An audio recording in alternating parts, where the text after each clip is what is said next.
Right now, somewhere inside you, a tiny chemical tug-of-war is happening, and added sugar is winning. But give your body just a few days without the sweet stuff, and it starts rewriting its own rules.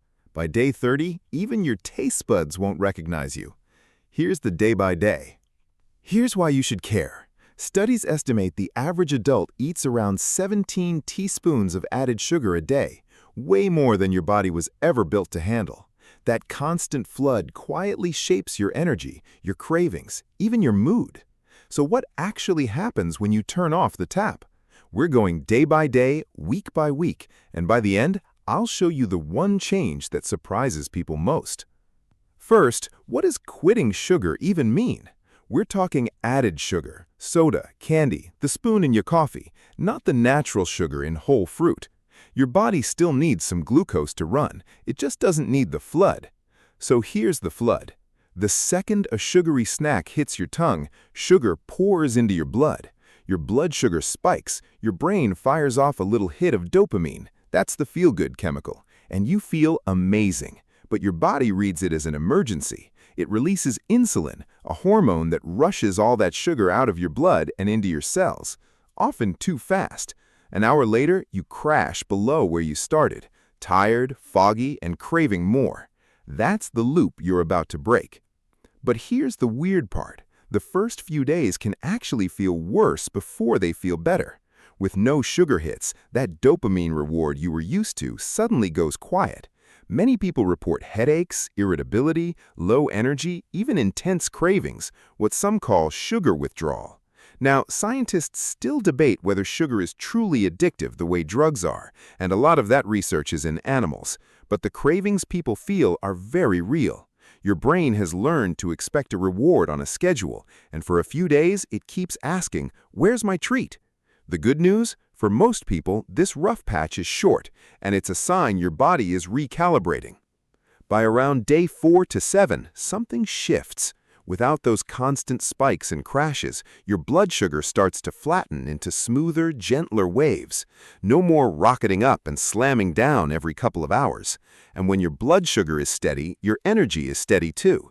Many people notice that the 3 p.m. slump, the wall of tiredness that used to send you hunting for a snack, starts to fade.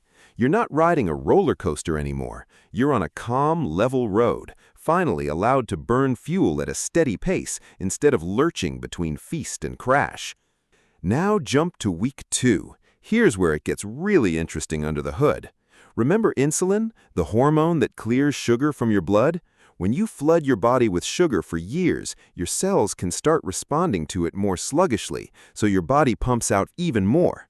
Research suggests that easing off added sugar can help your cells become more responsive again, more insulin sensitive. In plain words, your body needs less insulin to do the same job. That matters because steadier insulin is linked to steadier energy, fewer cravings, and how your body stores fat. And those cravings that screamed on day 2, for many people, they've quieted to a whisper. And here's the change that surprises people most. Around week 3 or 4, your taste buds recalibrate. When you eat lots of sugar, your brain dials down how sweet things register, so you keep needing more to feel the same hit. Pull the sugar back, and that dial slowly resets. Studies have found that people who cut added sugar start to perceive sweetness more strongly. Suddenly, a plain strawberry tastes like candy. The yogurt you used to love tastes sickly sweet. Your old normal now feels like way too much. You haven't changed the food, you've changed the instrument measuring it. One more, deeper down. Your liver has a quiet role in all this. When you take in more sugar, especially fructose, than your body needs, your liver can convert some of the extra into fat. Over time, a steady sugar overload is linked to fat building up there. Ease off, and research suggests you give your liver a real break with less of that fat-making work to do. You can't see it or feel it day to day, but it's one of the biggest reasons this whole experiment matters far beyond a single craving. So step back and look at the whole map. Day 1, you're trapped in the spike and crash loop. The first few days, your brain protests. By the end of week 1, your energy levels out. Week 2, your cells get more responsive to insulin. And by week 3 or 4, your taste buds reset, and sweetness means something completely different to you. That's the loop from the very start, now closed. The change that surprises people most isn't in your blood or your liver. It's that your body slowly stops chasing the very thing it used to demand. You didn't just quit sugar, you retrained what your body wants. Quick, honest note. This is general education, not medical advice. Everyone's body is different. If you're managing blood sugar, diabetes, or any condition, talk to your doctor before big changes. But if you want to keep decoding what's really happening inside you, hit subscribe. We do this every week. And if you think sugar runs your cravings, wait until you see what your gut bacteria are doing behind the scenes.